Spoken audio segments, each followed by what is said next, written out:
Spring in the capital always carries a hint of warmth. I sat in the embroidery tower, intently focused on the half-finished cloud pattern in front of me.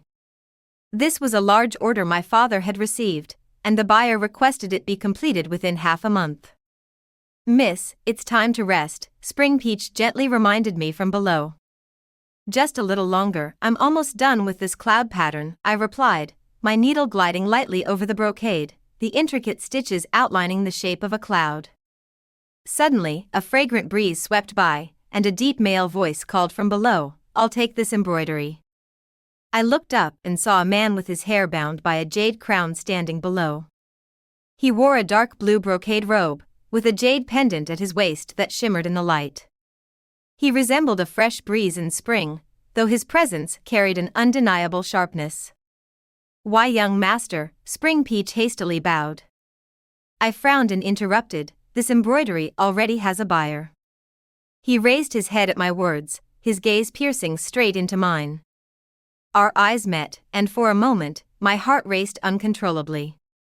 He was incredibly handsome, with thick eyebrows, starry eyes, and thin lips pressed together, exuding an aura of nobility. "No matter," he smiled slightly, "I'll take the embroidery, and the embroiderer as well." "What?" I was shocked and angry, standing up to argue with him. But before I could, my foot got caught in the embroidery threads, and I stumbled forward. Quick as lightning, he stepped forward and caught me with ease. "Careful," he chuckled softly, his breath warm against my ear.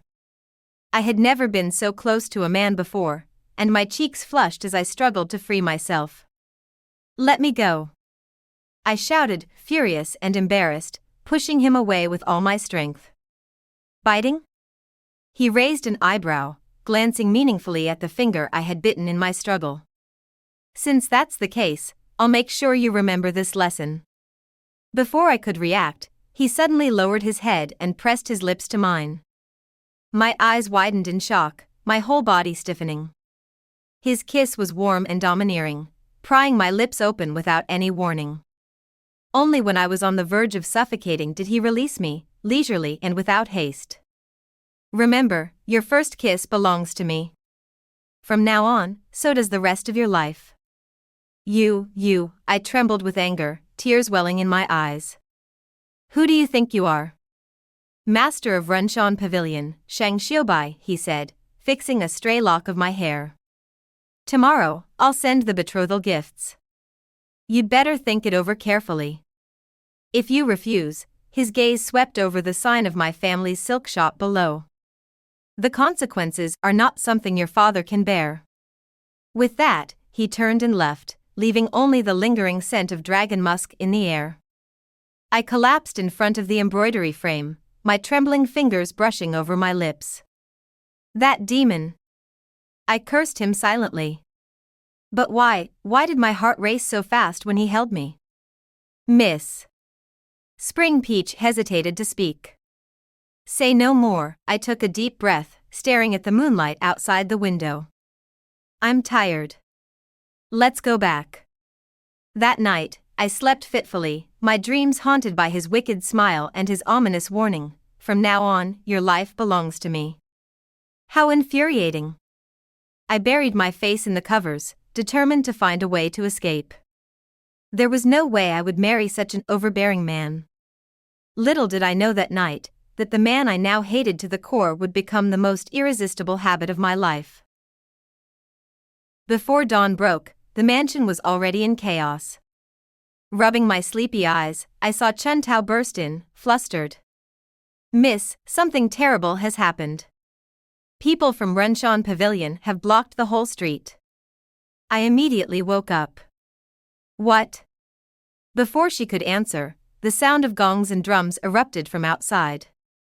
I rushed to the window and peered down, only to see a long procession of people carrying bright red lacquered boxes, entering in an orderly fashion. "Master Shang is proposing," someone shouted, and the entire street buzzed with excitement. My hands turned cold. "That madman, is he serious?" "Miss, you need to dress quickly." Chun Tao hurriedly pulled out my best dress. "Your father is already waiting in the front hall." Grinding my teeth, I changed into the gown. Just as my hair was being pinned up, my father's voice called for me from outside. Stepping into the front hall, I was stunned. Piled high on the floor were mountains of betrothal gifts, gold, silver, and jewels shining brightly, nearly blinding me. My father beamed as he tugged me forward. "Look, this is what Master Shang has brought for the engagement." "Father." I stomped my foot in frustration. "How could you agree to this?" "Silly child," my father whispered, lowering his voice.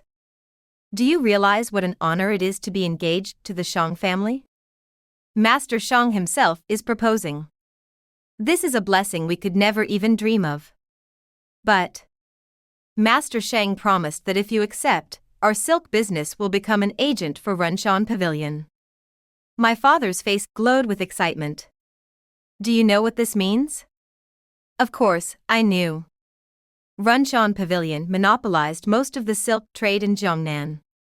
If we became their agent, our family business would skyrocket. But I didn't want this.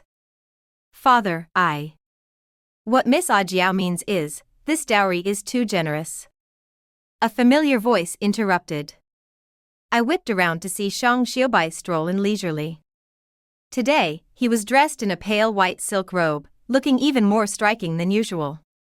"You're absolutely right," my father quickly agreed. "The dowry is far too much. Then I'll add another gift." Shang Xiaobai's eyes locked onto mine. "From this day forth, no one on Silk Street, except for Runshan Pavilion, will be allowed to use your embroidery designs." "What?" I stared at him in disbelief. He was cutting off all my escape routes. I trembled with anger. "If you like embroidering so much," he stepped closer, lifting my chin with his slender fingers, "then you'll only embroider for me." "I won't." "What did you say?" He leaned in, his warm breath grazing my ear. "Shall I have your embroidery frame moved to Runshan Pavilion?" "Don't you dare. Try me." His eyes narrowed. I glared at him defiantly, but he remained calm, simply watching me with amusement. "Master." Suddenly, the steward burst in, panicked. "Our biggest client cancelled their order." "What?" My father's face paled. Shang Xiaobai leisurely adjusted his sleeves. "Oh. Has it started already?" A chill ran down my spine. This man, his methods were ruthless. "I'll give you a quarter of an hour to think it over," he said as he turned to leave. "Either marry me willingly, or—" His eyes flickered meaningfully towards my father. I clutched my handkerchief tightly. He was threatening me. But my father's silk business. Wait. I bit my lip. "I'll agree. But you must guarantee the safety of our silk business." "Of course." Suddenly, he turned and pulled me into his arms.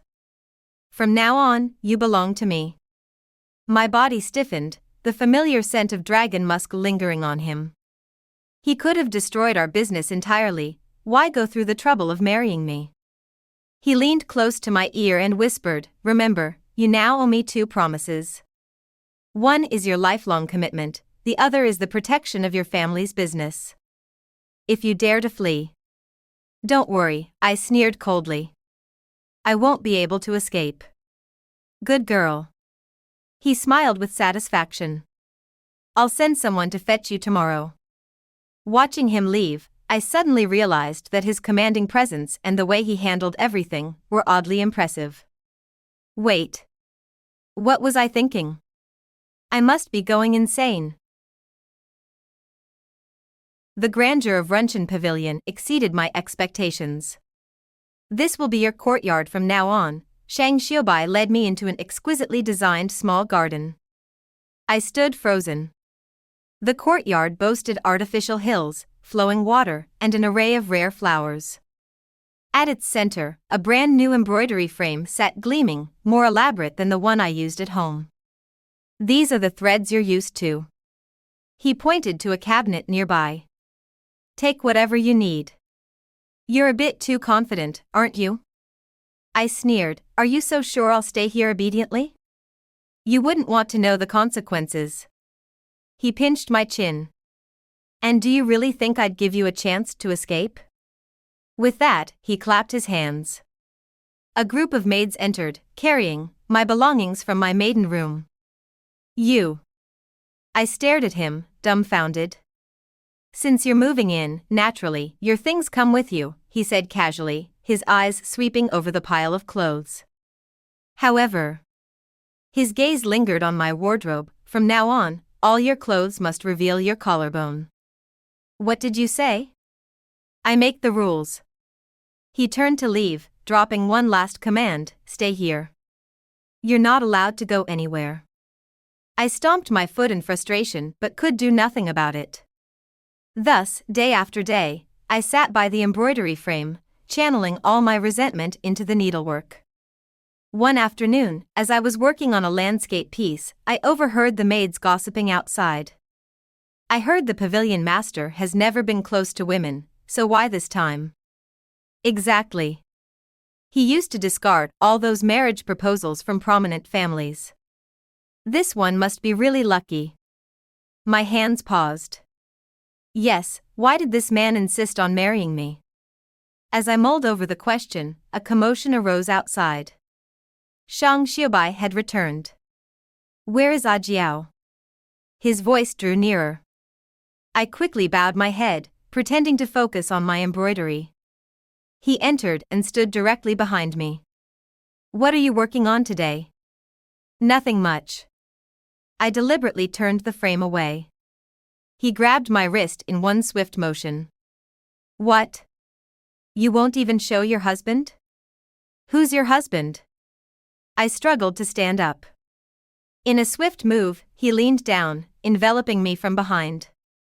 Then tell me, what am I? His breath brushed my ear, making my heart race. I panicked, trying to push him away, but he seized both my hands. You.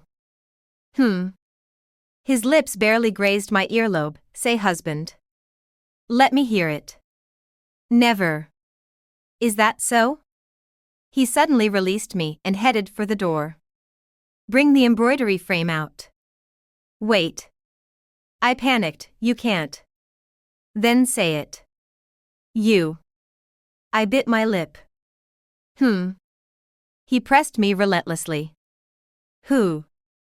Husband. I squeezed out the words through gritted teeth. Satisfied, he smiled and wrapped an arm around my waist. Say it again. Don't push your luck. I struggled.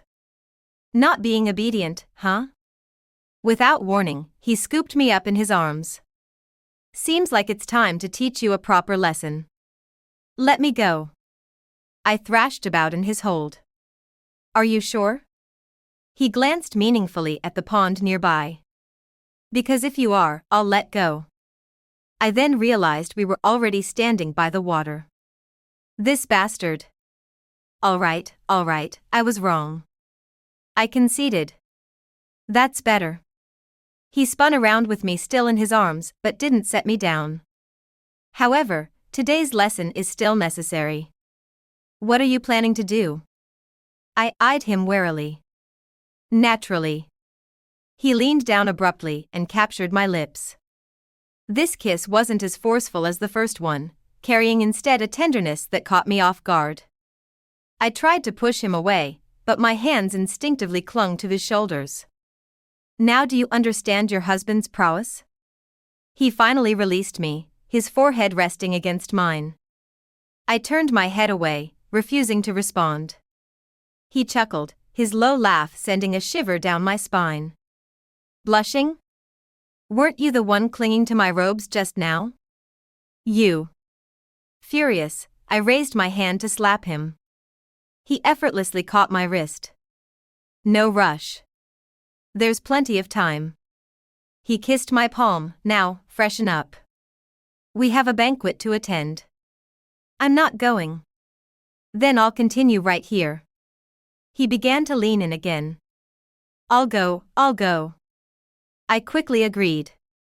As I watched the smug smile on his face, I cursed him silently in my heart. This infuriating man. But why did my heart race so fast when he kissed me? The night was dark, and the banquet was held at the largest restaurant in the city. Shang Xiaobai held me by the waist as we walked into the brightly lit hall. All around us, people stared, their gazes filled with curiosity or scrutiny. "This is my woman," his voice, though not loud, was cold and commanding, like a blade cutting through the air. His sharp eyes swept over the merchants who were trying to approach. I couldn't help but blush, yet deep down, a sense of sweetness rose in my heart.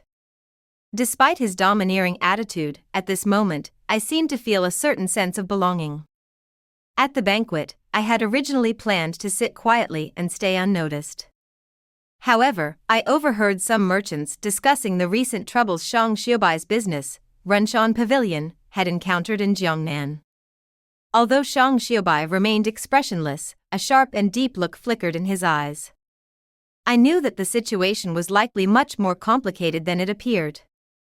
A merchant across from us suddenly said loudly, "I heard the silk guilds in Huizhou have united and are planning to block the goods from Runshan Pavilion." Silence. Shang Xiaobai's voice thundered across the hall, silencing the merchant who had spoken out of turn. My heart skipped a beat. It seemed the trouble was indeed in Huizhou. "Dear husband," I softly called him. This was the first time I had addressed him this way on my own initiative. He visibly froze for a moment before replying in a gentle tone, "What is it?" I would like to go freshen up," I said. He raised an eyebrow, teasing, "Shall I accompany you?" "No need." I quickly stood up and left. Outside, I hurriedly instructed Spring Peach to fetch my embroidery kit. Luckily, I had brought it with me. An hour later, I returned to the banquet with a newly completed piece of embroidery in hand. "Ladies and gentlemen," I said as I spread out the embroidered piece, "what do you think of this spring in Jiangnan?" Everyone was stunned. The embroidery displayed a misty scene of bridges and flowing water, so lifelike that it was as if one could walk right into the landscape. What made it even more remarkable was that I had used the exclusive gold thread technique from Huizhou embroidery. "Is this Huizhou embroidery?" someone exclaimed. I smiled slightly. "This is a technique I developed myself. I drew inspiration from Huizhou embroidery but have surpassed it." A glint of realization flashed in Shang Xiaobai's eyes. He immediately grasped my intention. "What do you think?" he asked the gathered guests. "Brilliant!" Several people exclaimed in unison. If Runshan Pavilion's silk could be paired with such exquisite embroidery. Naturally, Shang Xiaobai replied, looking at me with meaningful eyes. Runshan Pavilion has always aimed for nothing but the best. When the banquet was over, Shang Xiaobai pulled me into a corner. "That move earlier, was it to help me?" he asked. I turned my face away, flustered. "I just didn't want to see you troubled." So. Suddenly, he pinned me against the wall, his gaze burning. "My little wife has a soft spot for me, after all?" Who has a soft spot for you?" I stammered, trying to push him away. But instead, he lowered his head and gently brushed his lips against mine. "Tonight, you're not getting away."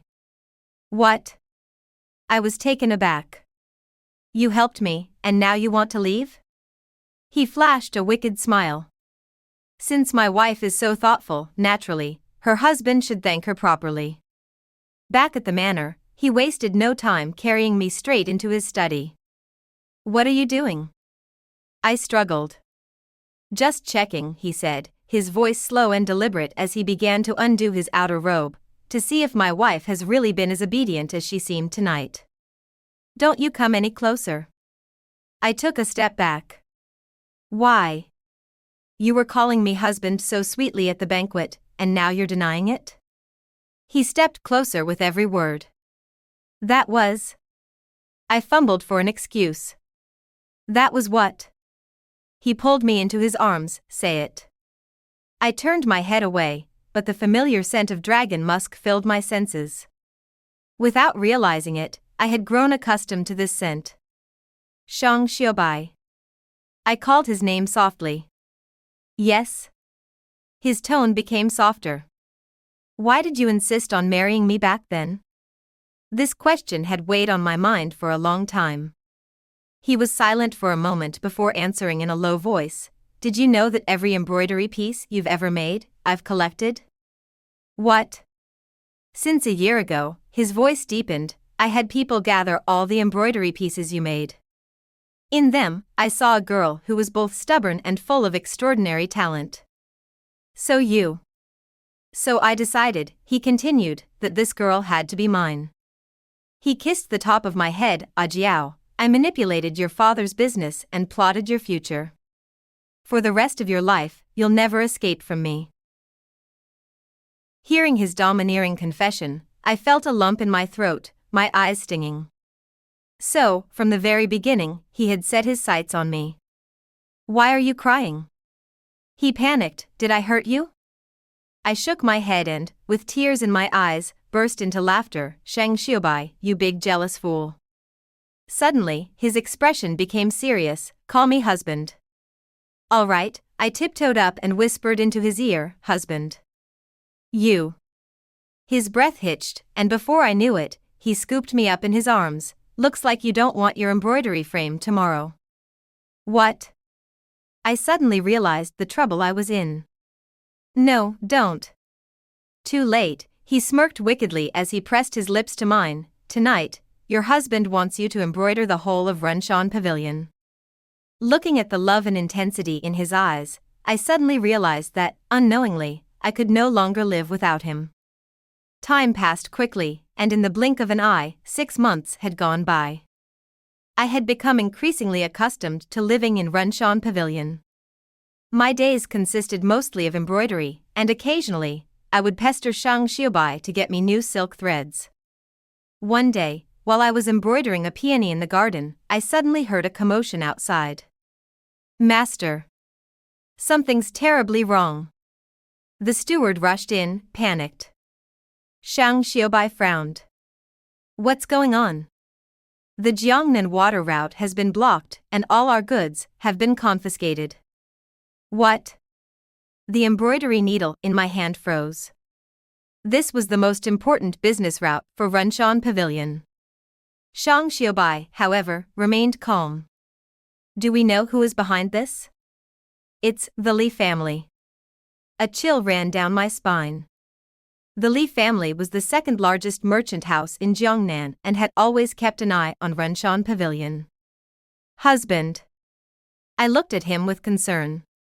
He reached out and patted my head. Don't worry. I'll be back soon. But by the time night fell, he still hadn't returned. I paced back and forth in the garden when I overheard the maids gossiping. I heard the Li family's young lady has long admired the pavilion master. This time, it seems it's directed at the young madam. My heart tightened. So that was it. The next morning, I asked Spring Peach to gather information. Sure enough, the Li family had sent word, if Shang Xiaobai divorced me, they would immediately open the water route. Madam. Spring Peach hesitated, her voice trailing off. I bit my lip. Shang Xiaobai couldn't possibly not know about this condition, but he chose to handle it himself and hadn't said a word to me about it. What a fool! I immediately stood up and instructed Spring Peach to prepare the sedan chair. Where are you going? Shang Xiaobai suddenly appeared at the door. You don't need to worry about the Li family, he said coldly. But. No buts. He rarely raised his voice at me. Stay at home and behave. Seeing his exhausted face, my heart ached. This man would rather shoulder everything himself than let me suffer. After he left, I quickly ordered a fine piece of silk to be brought to me. I was going to let everyone know that Shang Xiaobai's wife was not to be bullied. 3 days later, the Li family hosted a banquet and invited various merchant families to admire a newly acquired famous embroidery. This embroidery was done by a renowned master from Suzhou, with a unique technique. The Li family's young lady proudly displayed it. Is that so? I suddenly stood up, unfurled my embroidery, and said, "How does this one compare?" The entire room was stunned. On my piece of embroidery, a pair of colorful phoenixes soared, the stitching intricate, and it was identical to the Lee family's piece. "You." The Lee family's young lady's face turned pale. "The embroidery you have is clearly a copy of my piece from 2 years ago," I sneered. "If you don't believe me, you can invite the owner of the Suzhou embroidery shop to verify it." "This is impossible." "Why is it impossible?" I pressed, stepping forward. "If the Lee family didn't set up this trap today, why would you intentionally copy my work?" The room erupted in surprise. The Lee family's scheme was exposed, and the business route was soon reopened. On the way back to the manor, Shang Xiubai remained silent. I nervously looked at him. "Husband. I told you not to get involved, but you insisted." He suddenly stopped walking. "Do you know what the consequences would have been if the plan had changed?" "I know." I smiled as I threw myself into his arms. "But I'm your wife. You protect me, so I'll protect you too." He hugged me tightly. "Silly girl." "Husband." I nuzzled against his chest. "Aren't you at all curious as to why I had that embroidery?" "Because, 2 years ago, that embroidery was made for you." I looked up at him. "But I never had the chance to give it to you." His expression darkened, and he suddenly lifted me in his arms. "Looks like I need to punish you tonight." "Why do you want to punish me again?" "Punish you for keeping this from me for so long." He lowered his head and kissed me. "From now on, all your embroidery will only be for me." I laughed and wrapped my arms around his neck. "All right, I'll listen to my husband." From that day on, no one in the capital dared to look down on the young madam of Renshan Pavilion. And I, at last, understood that the happiest thing in this world is to be the beloved treasure in his palm.